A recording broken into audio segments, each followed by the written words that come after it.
En aquella época, dio la casualidad de que el zar Alexei Romanov, padre de Pedro el Grande, y el monje Nikita Minov se encontraron. Ambos tenían jodidas ambiciones y sed de poder. Para que lo entiendan, Nikon soñaba con convertirse en un nuevo patriarca ecuménico. ¿Esto no le recuerda a nada?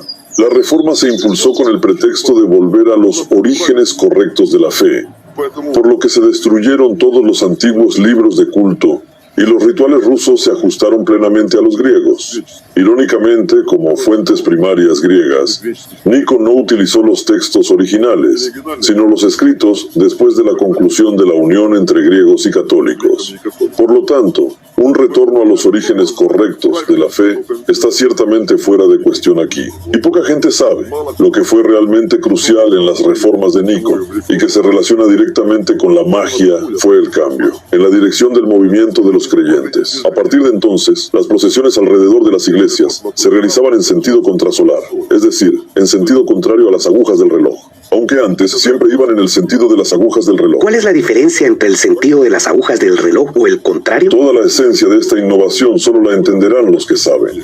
En términos generales, tiene que ver con la dirección del movimiento, con el arremolinamiento de la energía. En la magia, la dirección de la energía desempeña un papel importante. Y precisamente el movimiento hacia la izquierda, en sentido contrario a las agujas del reloj, desempeña un gran papel en la obtención de poder y riqueza en el mundo material. Ustedes mismos pueden rastrear esto en otros ejemplos históricos. Esto ocurrió no solo en el cristianismo. Si alguien pretende tener un poder ilimitado, utilizará el movimiento contrario a las agujas del reloj. Ahora miren las consecuencias de las reformas de Nikon. Básicamente, las reformas de Nikon condujeron al cisma y a la guerra religiosa, con un enorme número de muertes, así como a la consolidación del poder de los individuos sobre las masas. Creo que estos tres hechos son suficientes para que se den cuenta de que herejes y cismáticos son ustedes. Además, según sus propios conceptos canónicos oficiales. Y su religión es simplemente una secta más. Mientras que ustedes son sectarios que están muy lejos de la verdad. Y yo no he añadido nada propio. Es toda su historia, son las decisiones de sus concilios y sus sacerdotes. Y eso es lo que tienen hoy en día como religión. Les manipulan a su antojo ya que la gente es idiota y está dispuesta a aceptar cualquier cosa. Mientras que en realidad, todo se hizo por el bien del poder, preferiblemente uno ilimitado. Bueno, creo que esta información no es sorprendente para muchas personas razonables en absoluto, porque todo encaja con bastante facilidad en la realidad contemporánea y todavía podemos ver rastros de esos acontecimientos hasta el día de hoy. Solo miren cómo todo fue distorsionado y alterado para adaptarse a las tendencias de la época y los intereses privados. ¿En qué se convirtió la enseñanza de Cristo? Siempre me ha sorprendido mucho. Realmente nadie nota el abismo que hay entre lo que Jesús dijo e hizo y lo que está sucediendo ahora en sus iglesias. ¿Nunca se han preguntado cómo se construyó semejante secta basada en los sermones de Cristo? ¿Quién lo inventó todo y de dónde salió? ¿Qué es? Este espectáculo de fuego agitando incensarios. Si agitar un incensario pudiera acercar a alguien un poquito más a Dios, Cristo habría sido el primero en hacerlo. Pero por alguna razón él no agitó un incensario, no se vistió con ropas bonitas ni se puso una corona. Simplemente caminó y habló con la gente. Y mostró con su propio ejemplo cómo debería ser el verdadero servicio a Dios y a la gente. Los verdaderos monjes blancos también hacían lo mismo. Porque los monjes blancos no eran aquellos que confiaban en la Biblia. Porque sabían lo que era este libro y quién lo escribió. ¿Quiénes eran los monjes blancos? Hoy en día, existe una división entre el clero blanco y el negro, pero esto no es más que un convencionalismo, una parodia de lo que solía ser. Originalmente, a los monjes no se les medía por sus ropas, sino por sus obras. Los chamanes blancos o magos blancos servían a la gente, liberándola de las fuerzas oscuras, de la brujería, para que la gente pudiera salvarse espiritualmente. Los magos blancos no podían hacer ningún daño, mientras que los sacerdotes negros eran siempre los que servían a las fuerzas oscuras, al mundo de las sombras, al diablo. En otras palabras, había una clara división. Los monjes blancos no servían al mal y no practicaban la magia. Sin embargo, con el tiempo todo se distorsionó. El conocimiento que conducía a Dios fue tomado y convertido en religiones con montones de rituales mágicos. ¿Y qué tienen ustedes? Hoy, como resultado, se les han privado de elección, se les han privado de alternativas, no tienen los verdaderamente blancos. Después de todo, la magia no se divide en blanca y negra, la magia es magia, y todos sus sacerdotes son meros esclavos de demonios mezquinos. Si tomamos a los primeros cristianos, ellos no tenían nada de eso. De hecho, seguían el verdadero camino y no practicaban la magia, y la magia no les afectaba. Pero eran humanos, y se les podía matar físicamente, cosa que se hizo con éxito. Por ejemplo, por Pablo,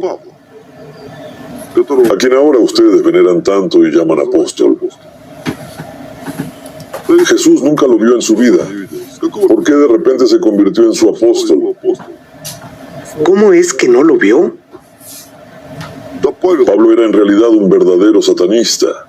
Dormía con un libro bajo la almohada que contenía instrucciones claras sobre cómo sacrificar niños para obtener poder y control sobre la gente. Esto es satanismo puro. Un asesino de los verdaderos seguidores de Cristo. Eso es lo que era su Pablo. Después de todo, son sus propias palabras sobre sí mismo en el Nuevo Testamento, en Hechos de los Apóstoles, donde describe sus atrocidades contra los primeros cristianos. Más tarde, según la leyenda, Pablo supuestamente vio una luz brillante y oyó la voz del propio Cristo que le decía, ¿por qué me persigues? Así Pablo recuperó la vista y creyó. ¿En serio? ¿Ustedes creen en eso?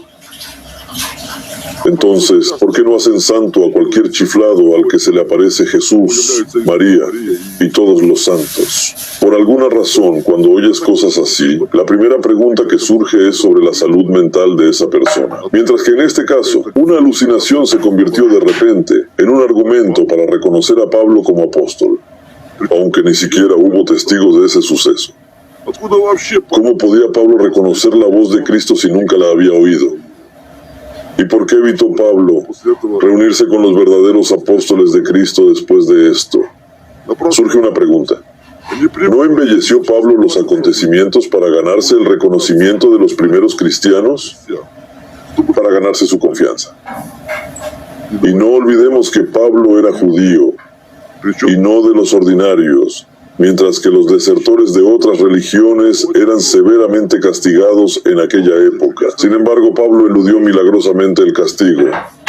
Solo estuvo un mes en la cárcel para guardar las apariencias, y luego siguió haciendo lo que había empezado. Aquí está la clave de la milagrosa transformación de Pablo. De brutal perseguidor de los primeros cristianos, al supremo apóstol. La cosa es que a Pablo se le dio una misión secreta para desarrollar una nueva religión basada en la enseñanza de Cristo. Si no puedes vencer algo, conviértete en su líder. Este esquema es tan antiguo como el mundo. Además, Pablo era de hecho altamente educado, incluso diría especialmente entrenado para tal misión. A diferencia de Pedro, que permaneció analfabeto por el resto de su vida, y no sabía ni leer ni escribir. Pablo lo utilizó como herramienta para lograr sus objetivos. Necesitaba a una persona que conociera personalmente a Cristo para manipular la situación, jugar con la autoridad de una persona del círculo de Cristo y sonar más convincente para la gente. En resumen, Pablo necesitaba un traidor que vendiera todo lo sagrado a cambio de gloria y poder. Así fue como empezaron a andar juntos y a predicar la nueva doctrina que Pablo ya había desarrollado. ¿Acaso la gente no se dio cuenta de la sustitución? Por cierto, ¿por qué la gente también aceptó la enseñanza rehecha de Pablo? Porque era conocida y nada nueva. En aquella época, la religión más extendida en Europa era el mitraísmo. De hecho, si no fuera por el cristianismo, ahora todos habríamos sido mitraístas, porque ya en aquella época este culto estaba bastante desarrollado y podía pretender ser una religión mundial. Aunque ya era un culto rehecho de Mitra, traído a Europa por magos de Babilonia. ¿Qué hizo Pablo en esencia? Rehizo el culto de Mitra, basándose en la Torá, y creó una nueva religión mundial. Resultó ser una especie de mitraísmo, con sabor judío o judaísmo universal. para no judíos, una religión de esclavos. Para que se hagan una idea de la magnitud de este copiar-pegar, les daré un par de esquemas de cómo era el culto a Mitra. Por ejemplo, el nacimiento de Mitra se celebraba el 25 de diciembre. Según una leyenda, cuando Mitra nació de una roca, primero le dieron la bienvenida 3 reyes magos, o más exactamente, 3 magos. Los nuevos seguidores del mitraísmo se sometían a una ablución ritual similar al bautismo moderno. Y por la más asombrosa coincidencia, uno de los actos sacros de los mitraístas era la comunión, con pan y vino. Hasta el día de hoy, los clérigos cristianos de alto rango llevan un tocado llamado mitra, mientras que el metropolitano es el primer título antiguo de la iglesia cristiana. ¿Y saben cómo se llamaba el séptimo, el más alto grado de iniciación de los sacerdotes de Mitra? Pater, ¿qué significa? Padre o papa. Mientras que los símbolos del sacerdote supremo de Mitra eran el gorro frigio, un anillo y un báculo como símbolo de poder secreto, no hace falta ir muy lejos para imaginar cómo era todo aquello. Basta con echar un vistazo a quién lleva esos significativos símbolos hoy en día. Si se examina al menos un poco y se aborda críticamente, el cristianismo de Pedro y Pablo se derrumba, como un castillo de naipes. De hecho, este divino propagandista Pablo causó un daño irreparable a la verdadera enseñanza de Cristo. Mientras que el emperador Constantino fue quien reforzó los resultados al convertir el cristianismo de Pablo en la religión de Estado de su imperio. Lo principal que recibió de la nueva religión fue la santificación divina y la aprobación de su autoridad. A partir de entonces, rebelarse contra el emperador equivalía a rebelarse contra Dios. Por cierto, él mismo siguió siendo pagano casi hasta el final de su vida y adoptó el cristianismo solo antes de su muerte. Y eso solo porque le obligaron a ello sus consejeros. De lo contrario, no quedaría muy bien. Un gran defensor del cristianismo, igual a los apóstoles, como se le llama hoy en día, pero no cristiano. ¿Qué diría la gente? Como resultado, ustedes tienen la religión que tienen. Vaya. Y la cuestión principal es que quedó de la verdadera enseñanza de Cristo. Como resultado de toda esta estafa, Pedro consiguió lo que quería: poder y gloria, la misma que tuvo Cristo. Pablo lo nombró el primer papa, aunque Pedro fue llamado el líder solo oficialmente, mientras que era Pablo quien realmente dirigía la iglesia.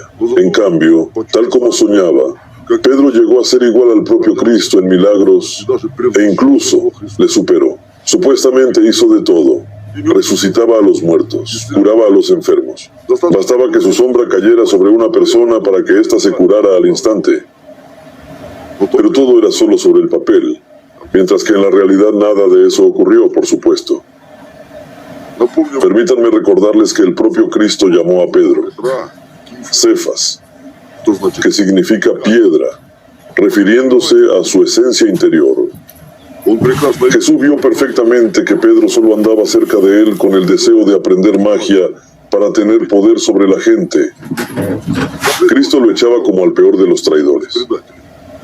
Le decía: quítate de delante de mí, Satanás, me eres tropiezo, porque no pones la mira en las cosas de Dios, sino en las de los hombres. Por cierto, estas palabras fueron recordadas al principio por los representantes de las iglesias orientales que asistían a los concilios y se oponían a la idea del papel especial de Pedro entre los demás apóstoles. De hecho, no solo se promovió la autoridad del Papa durante varios siglos, sino que hubo que trabajar mucho la imagen de Pedro. Fue realmente un reto convertir a un hombre que traicionó 3 veces al Hijo de Dios en un santo venerable y en un pilar sobre el que se sostiene toda la iglesia.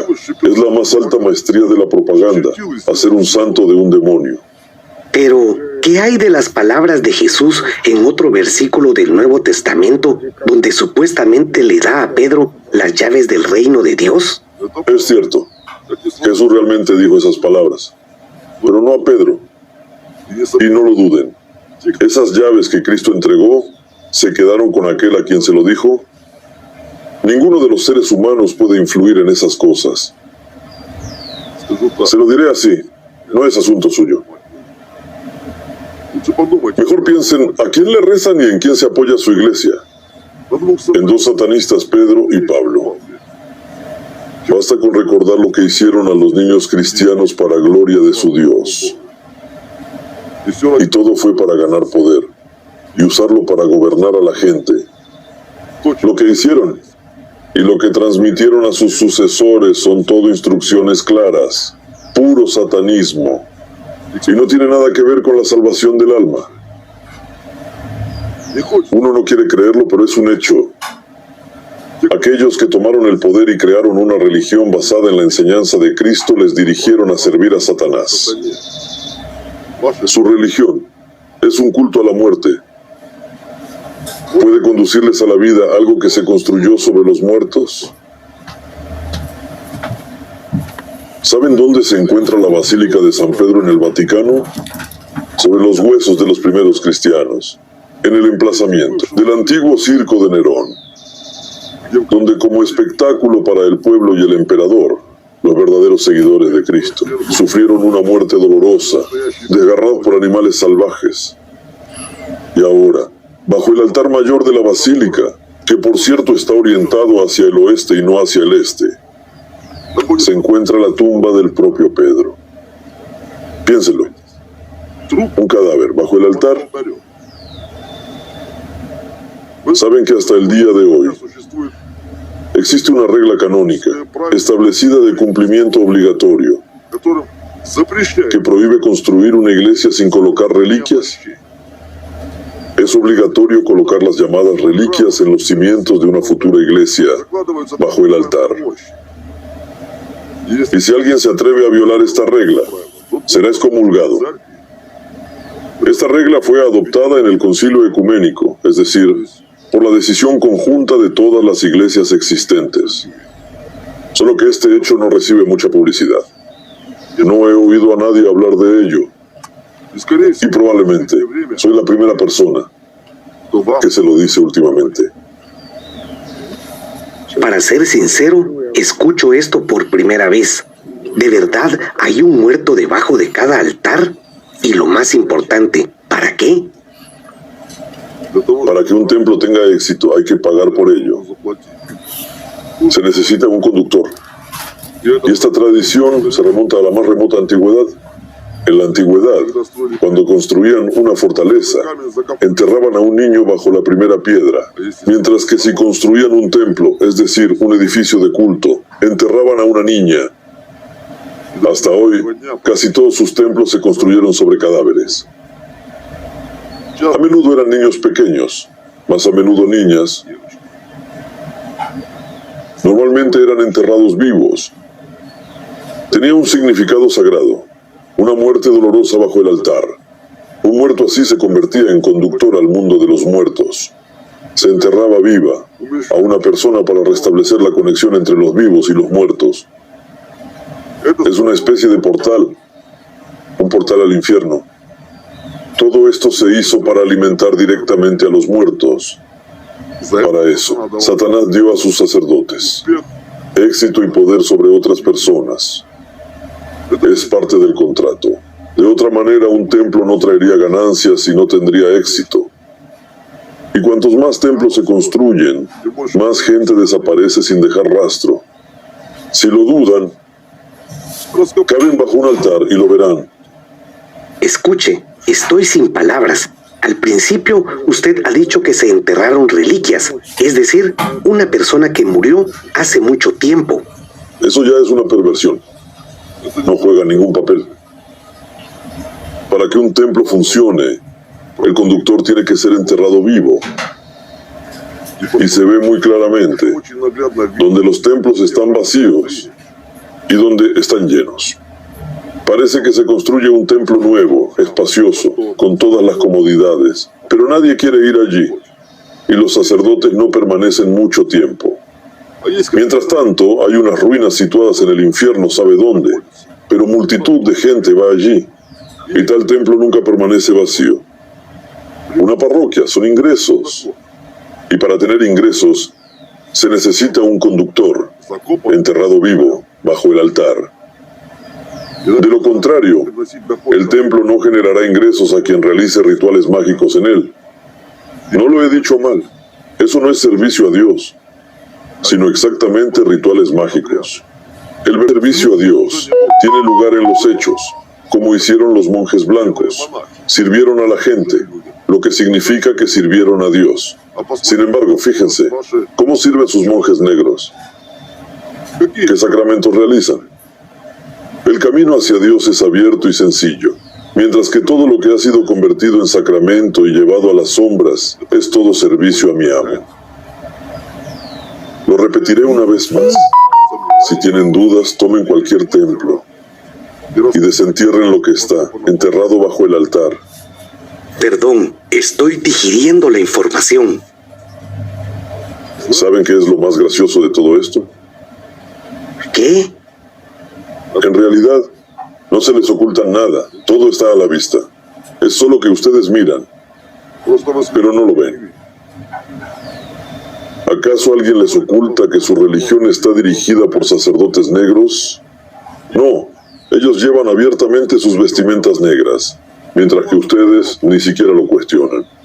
Les dicen que supuestamente es un signo de humildad, de renuncia a las tentaciones y un símbolo de muerte al mundo. Incluso me encontré con una interpretación, según la cual los largos pliegues ondeantes de una sotana supuestamente se asemejan a las alas plegadas de un ángel, en los que aspiran a convertirse los monjes. Así que estos ángeles negros, muertos para el mundo, muertos insepultos, andan por ahí y supuestamente sirven a Dios. Así es como resulta. Deberían leer qué es una sotana, de dónde surgió y por qué es negra. Esas sotanas son un tema aparte. De hecho, la gente incluso les atribuye propiedades mágicas. Se cree que si tocas una sotana o la mano de un monje, obtendrás algo a cambio. Se considera que en ese momento casi tocas a Cristo mismo. Todo esto viene desde los tiempos de Pedro, cuando hasta su sombra supuestamente tenía propiedades milagrosas. ¿Se imaginan lo viva que es esta simonía? Entiendo, estaba Jesucristo. Para algunos es el Hijo de Dios, para otros es un profeta. Él sí era digno de que le besaran las manos, pero nunca permitió que nadie lo hiciera. Esa es exactamente la diferencia entre él y los que vinieron después de él. ¿Las manos de quién besas tú en realidad? ¿De los sacerdotes negros? Los sirvientes de Satanás, que te obligan a rezar a la cruz, al sufrimiento de Cristo. Ya se lo he dicho antes. Miren los símbolos y signos que llevan sus sacerdotes. Parece una nimiedad, algunos dibujos y patrones, pero no es nimiedad en absoluto. Los signos de trabajo gobiernan el mundo. Es una verdadera magia superior. A ustedes no se lo revelaré, pero presten atención a los signos que los sacerdotes usan en sus ropas. ¿Y qué tipo de signos están presentes en sus templos? ¿De dónde proceden? Miren los símbolos de sus sacerdotes y comprenderán a quién se asemejan ustedes. Estoy intentando recordar ahora y no me viene a la cabeza más que cruces. ¿No le basta con la cruz? Cuando veo una cruz con la imagen de Jesús crucificado en el cuerpo de alguien, entiendo claramente que esa persona es un esclavo. No importa si se considera creyente o no, aunque solo lleve una cruz, esa persona es mi esclavo y puedo hacer lo que quiera con él, porque ya pertenece a Satanás.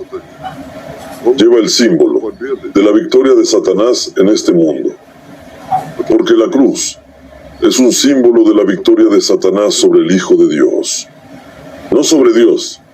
Satanás nunca se levantará contra Dios.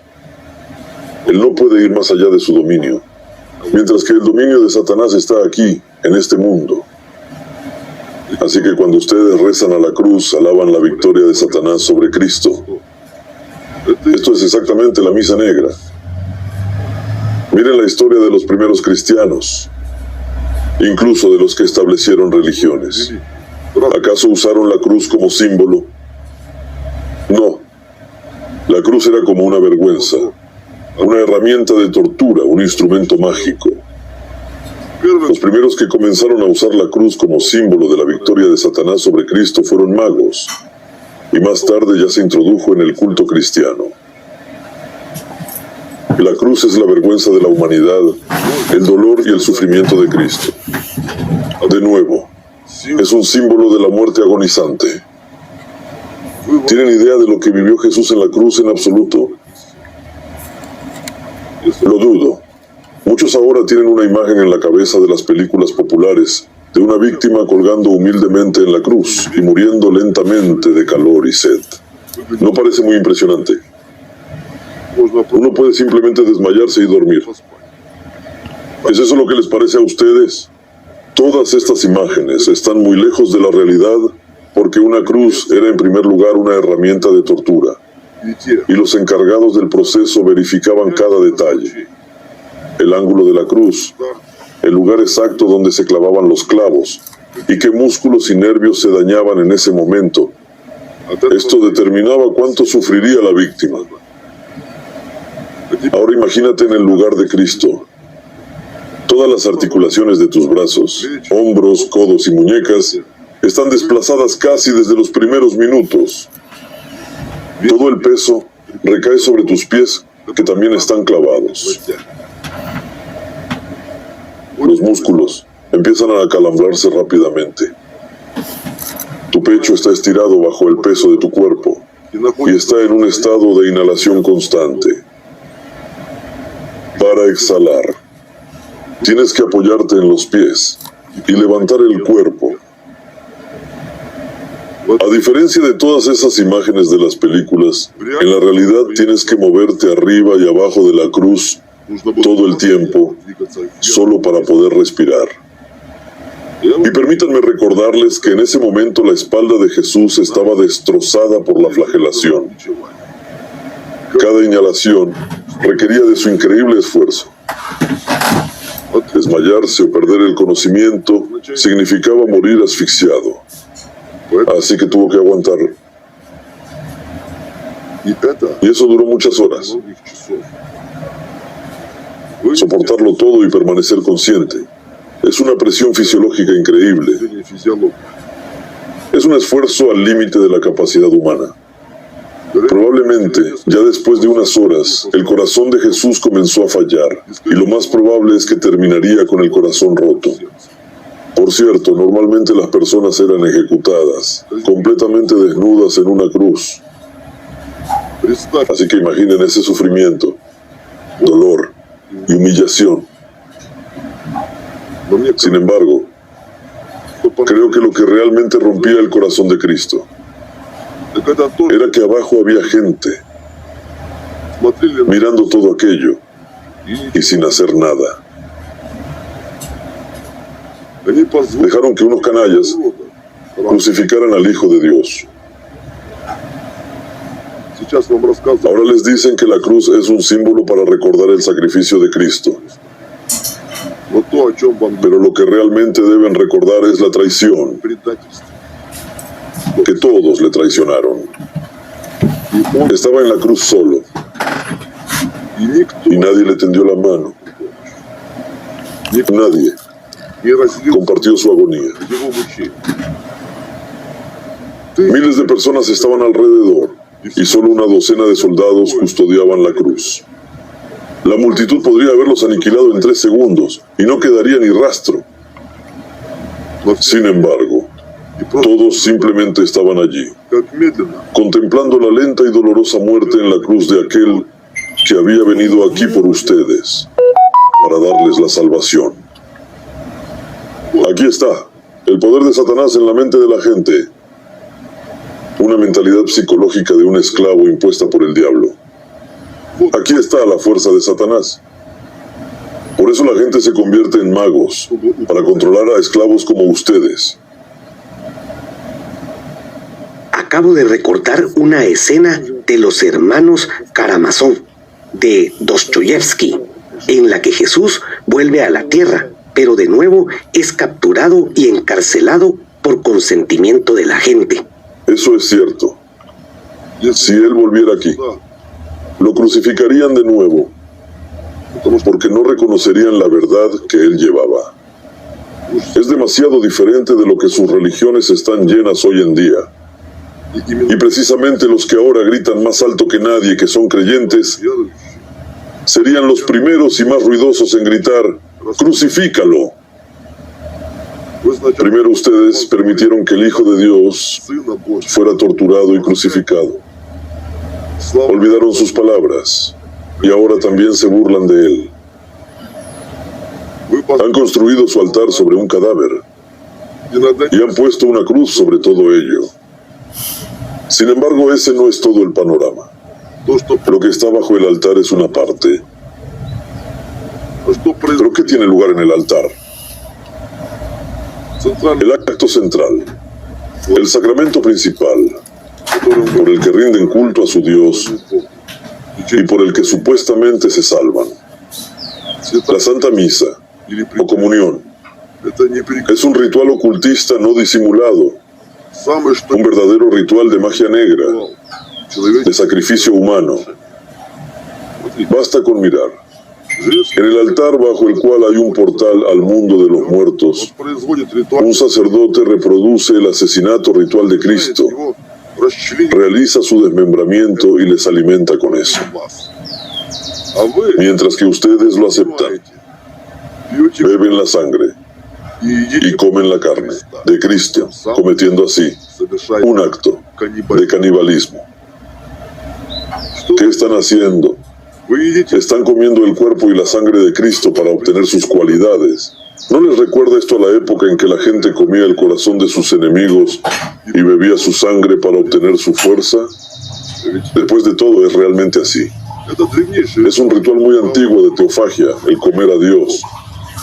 Sus raíces se remontan a la antigüedad remota, cuando se creía que partes del cuerpo contenían fuerza vital y la sangre era su principal receptáculo. Originalmente era un sacrificio humano.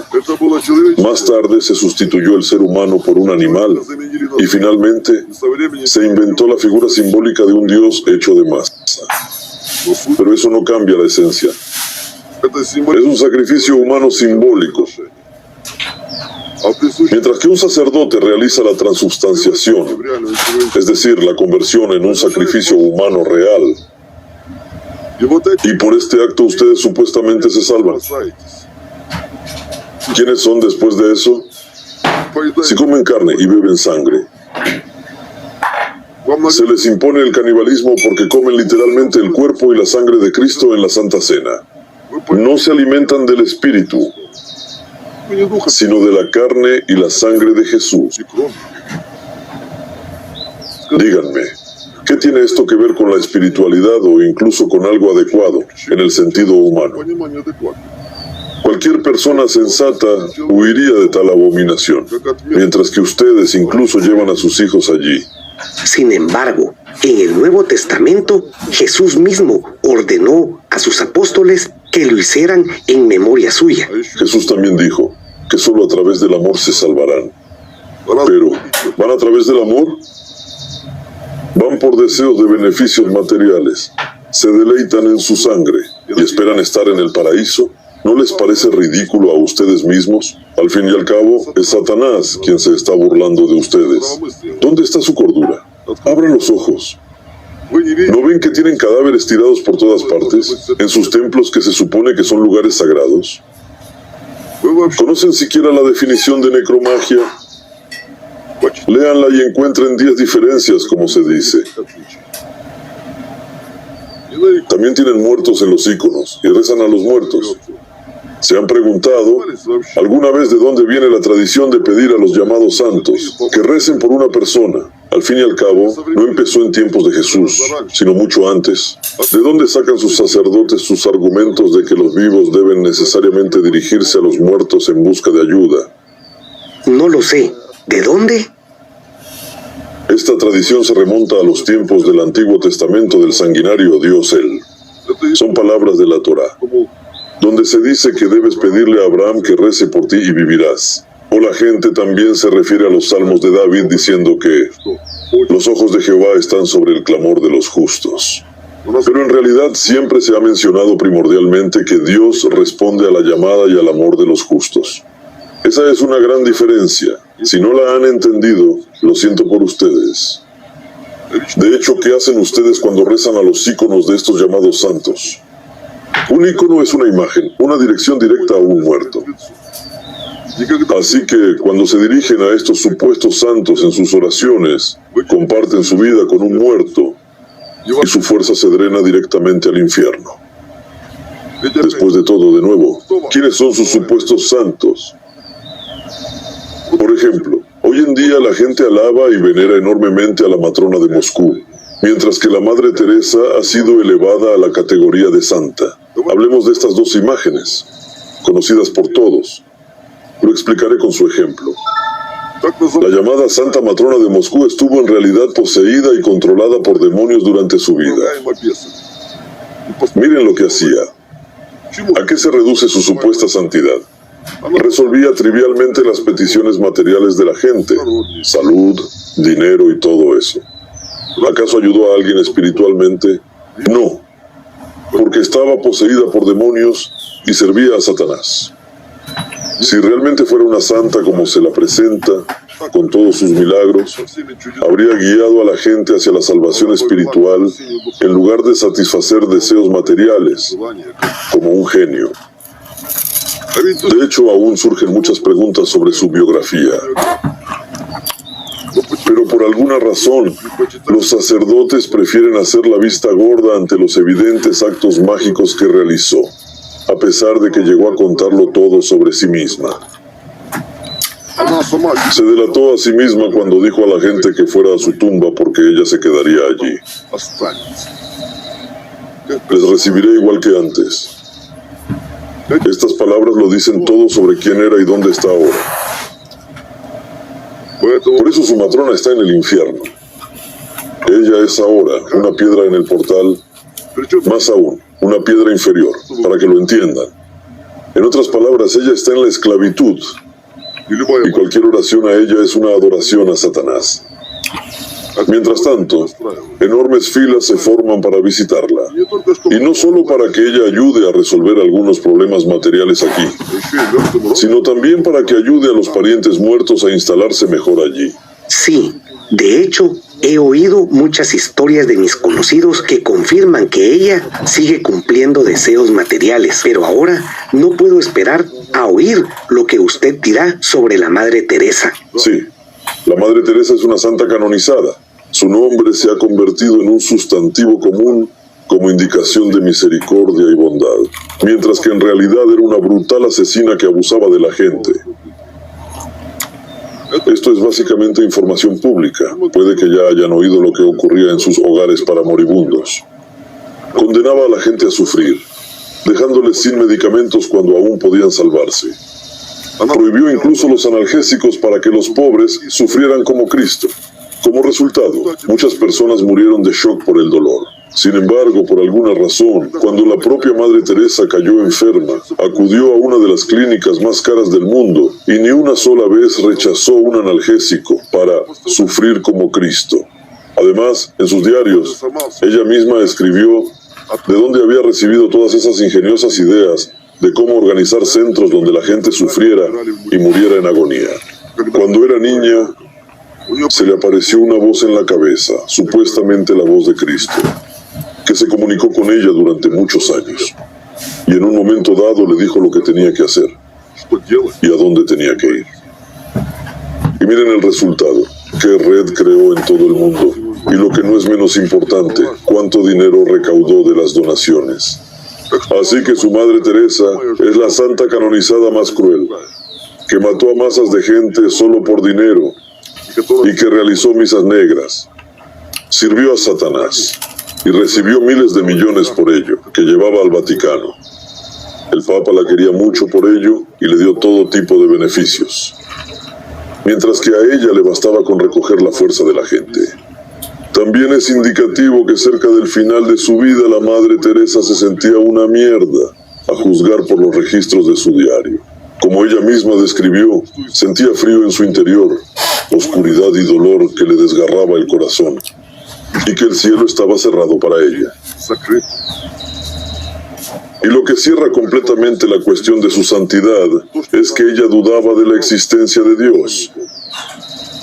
Así que deberían reflexionar sobre qué tipo de personas llegan a ser canonizadas y por qué méritos. Bueno, a los que les gusta dirigirse a los santos para que resuelvan sus problemas, no tienen de qué preocuparse. Las imágenes de esos supuestos santos nunca se perderán. Mi amo no permitirá que eso ocurra. Después de todo, las imágenes de Pedro y Pablo han sobrevivido de algún modo hasta nuestros días. Aunque hayan pasado 2000 años, ustedes siguen alimentándolos. Porque cada servicio en su iglesia es el pago de un tributo a los que construyeron esta iglesia, a Pedro y a Pablo, y a través de ellos a mi amo. Así que a quienes les guste rezar a los santos, recen cuanto quieran. Todo seguirá funcionando igual que antes.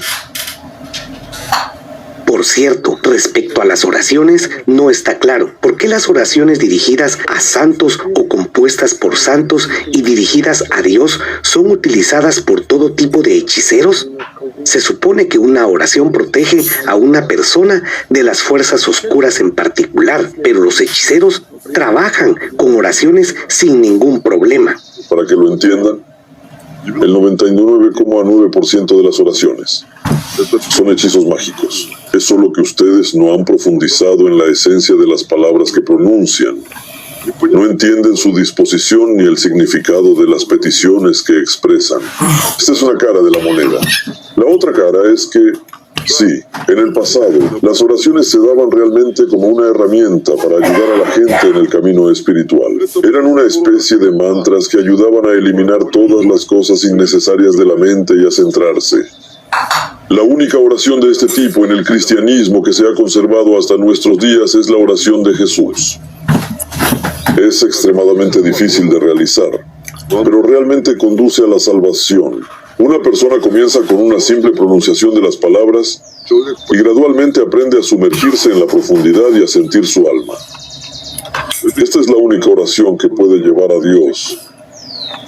Todas las demás conducen a Satanás. ¿Han escuchado atentamente las palabras de las oraciones durante las ceremonias religiosas? ¿Con qué se ponen de acuerdo? ¿Y qué permiten que se lea sobre ustedes? He oído que la gente ya empieza a hablar de eso. Y es bueno que ustedes empiecen a entenderlo. Nosotros siempre lo hemos sabido. Incluso los sacerdotes que realizan rituales sobre ustedes apenas se dan cuenta de todo lo que están haciendo. Esa misma ceremonia de matrimonio es un hechizo de amor legalizado, como algunos practicantes lo llaman hoy en día. Y de nuevo, presten atención a los tiempos y personalidades mencionados en el texto de las oraciones pertinentes. ¿Saben siquiera en gloria de quién les están casando? Bueno, eso es una gran cantidad de información. No hay tiempo para revelarlo todo ahora. Quien quiera lo averiguará. Supongo que se refiere a los personajes del Antiguo Testamento, pero se cree que Jesús también santificó el matrimonio porque el primer milagro que hizo ocurrió exactamente en la boda donde convirtió el agua en vino. Otra vez el vino. Sé qué tipo de reacción provocaron mis palabras sobre el vino la última vez. Pues bien, para los individuos particularmente dotados, lo repetiré una vez más, aunque digámoslo sin rodeos. Se lo explicaré a los tontos. Si ustedes mismos son incapaces de hacer conexiones lógicas, tendré que ayudarles. Empecemos por el hecho mismo de un milagro. Si ustedes admiten que tales hechos ocurrieron realmente, entonces resulta que, en su opinión, y según el texto del Nuevo Testamento, Jesús, que no había revelado su verdadera esencia hasta ese momento, decidió repentinamente revelarse como el Hijo de Dios entre una multitud ebria en la boda y no pensó en nada mejor, para mostrar su esencia divina, que convertir el agua en vino, para que los invitados de la boda se emborracharan aún más. Y lo hizo porque su propia madre se lo pidió. Resulta que ella también quería que la fiesta continuara. Así es como resulta. ¿Cuál era el significado sagrado de este acto? Deme al menos un argumento adecuado de por qué Jesús haría eso. Déjeme pensar. Bueno, si continuamos su lógica, efectivamente no tenía ningún sentido hacer un milagro delante de gente borracha, porque después lo atribuirían a la intoxicación etílica o simplemente lo olvidarían de todos modos. Personalmente, no tengo más argumentos, salvo que esto está escrito en el Nuevo Testamento. Tal vez hubo algunos testigos oculares. Y así es como mucha gente ha respondido ahora. Esa es la causa de sus numerosas equivocaciones. Esto no ocurrió, es solo que de esta manera, los autores de esta historia simplemente justificaron sus borracheras y las barbaridades que cometían. Ya he hablado del vino. Si a alguien le interesa tanto este tema, que lo resuelva. Abran el Nuevo Testamento, preferiblemente en la lengua original, y estudien en qué contexto histórico se utilizaron estas palabras y cuál era el significado de la palabra vino en la época en que se escribió el texto, aunque dio la casualidad de que todos los textos originales desaparecieron, pero hay copias. Les costará algún esfuerzo, pero al menos lo sabrán con certeza y no tendrán que fiarse de la palabra de nadie.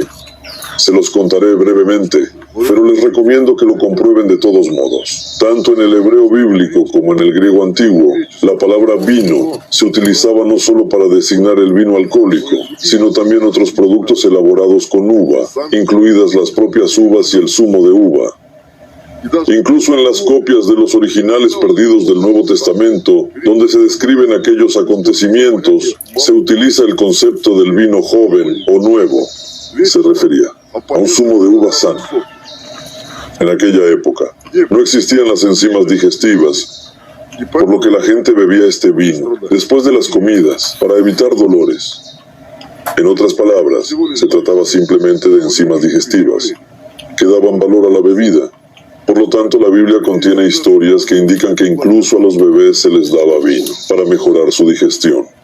Y por cierto, en cuanto a la presencia de vino en la última cena, fue en la víspera de la Pascua judía, en el momento en que estaba prohibido comer alimentos fermentados, por lo que definitivamente no podía haber ni pan con levadura ni vino en la mesa, más aún teniendo en cuenta que Jesús estaba allí. De hecho, es una vergüenza que después de tantos años ni siquiera hayan sido capaces de resolver la traducción de sus escrituras sagradas. Esto demuestra lo mucho que las necesitan, de hecho.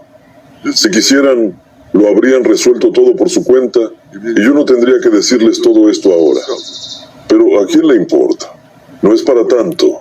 De esto solo depende alguna vida después de la muerte. Por cierto, hablando de la vida después de la muerte, no he terminado de hablar de las ceremonias. ¿Qué son sus ceremonias fúnebres? En realidad es una bendición de un muerto. Todo se hace para evitar que una persona entre en el paraíso, o mejor dicho, para asegurarse de que definitivamente entre en el infierno y se convierta en una piedra del portal. Todo se hace para que los vivos cuiden de los muertos y paguen con su propia vida su destino después de la muerte. Es un tributo de los vivos a los muertos. Espere, pero se dice lo contrario, que la oración ayuda a un muerto a hacer la transición y evita que afecte a los vivos. Efectivamente, hay un periodo de tiempo en el que todavía se puede aliviar el destino de un muerto después de su muerte, pero no es así como se hace. Y aunque todos sus sacerdotes se reúnan y reciten oraciones, no podrán hacerlo. Si los rituales para los difuntos funcionaran realmente como les están diciendo, los muertos no tendrían tanto poder en este mundo al día de hoy. Aquí tienen otro detalle más que añadir al panorama general del culto de alimentar a los muertos, que es su religión. Por supuesto, sus sacerdotes echarán a los magos de los templos y dirán al rebaño lo viles que son. ¿Por qué querrían competidores en su territorio? Pero ¿cuál es la diferencia entre los sacerdotes y esos viles magos? Solo en el hecho de que los propios sacerdotes no entienden el significado de los rituales que realizan. Fíjense, cuando la gente acude a un mago con una petición, ¿qué es lo primero que le pregunta? Si una persona está bautizada o no. Se han encontrado con esto, ¿verdad? Sí, sobre todo las ancianas en los pueblos preguntan sobre ello a menudo. Ni siquiera a menudo, sino siempre. Por supuesto, porque si una persona está bautizada, la magia actuará sobre ella con toda su fuerza, puesto que ya pertenece a Satanás. ¿Qué es en realidad el bautismo? Ahora entendiendo ya lo que es la cruz, ustedes mismos pueden continuar la cadena lógica. El bautismo es un momento de concluir un trato con Satanás. Básicamente, ustedes entregan a su hijo a Satanás, dedicándoselo a él. Escuchen atentamente lo que están haciendo. ¿A quién se dirige el sacerdote al principio y a quién llama el Señor? ¿Por qué le cortan el pelo a una persona? Tiene su origen en la antigua tradición romana de cortar una parte del pelo a un esclavo como señal de pertenencia a su amo. ¿Qué escribió Pablo? Si os sometéis a alguien como esclavos para obedecerlo, sois esclavos de aquel a quien obedecéis. No entregan a su hijo a Dios, sino a mi amo. Es igual que en la antigüedad, había rituales en los que los padres sacrificaban a uno de sus hijos para tener una vida mejor. Lo mismo ocurre hoy en día. El bautismo es en realidad un acto de sacrificio. Sí, supuestamente es simbólico. Pero de hecho, miren el mundo. Está lejos de ser un mero simbolismo. Por eso, si estás bautizado, eres esclavo de Satanás. Tus padres te entregaron a él ya en tu infancia. Miren su religión desde fuera. Es un culto a la victoria de Satanás sobre el Hijo de Dios. Alaban a mi amo cada vez que se persignan. Tracen lo que su mano está dibujando en el espacio cuando se persignan. Están dibujando un pentagrama, el símbolo de una cabra, el símbolo de Baphomet. En el pasado era un signo que incitaba a una persona a una acción malvada, así que surge una pregunta: ¿a qué tipo de acción insta a la gente? Hacerse la señal de la cruz es lo mismo que alabar a Baphomet. Es un símbolo oculto de Satanás. Efectivamente, últimamente han aparecido muchos videos sobre este tema, sobre la señal de la cruz, que es un pentagrama. Ahora, después de sus palabras, se percibe de forma completamente distinta que muchos famosos utilizan ostentosamente símbolos cristianos, se persignan en público y se hacen tatuajes con crucifijos. También he recordado que los jugadores de fútbol besan cruces durante los partidos de fútbol, etc. Así que piensen, ¿a qué condenan a sus hijos cuando los bautizan? ¿Y a quién los dedican a ellos y a ustedes mismos cuando se ponen la cruz en el cuerpo? Si la cruz fuera realmente un símbolo de servicio a Dios, los verdaderos seguidores de Cristo serían los primeros en llevarla. Pero no lo hicieron. Y a los primeros cristianos, yo no les pudiera haber hecho nada. Mientras que hoy en día casi todo el mundo está abierto. Y da igual el tipo de cruz que sea, recta, invertida o incluso girada hacia un lado. El hecho sigue siendo el hecho. Tú te entregas a Satanás. Y si sirves a Satanás, al menos deberías saber en qué te metes. Los sacerdotes más altos en la jerarquía definitivamente saben en qué se meten y a quién sirven. Pero eso es una larga historia. Tal vez hablemos de ello en otro momento. Para ser sincero, he quedado sin palabras. Es simplemente un horror. No es un horror.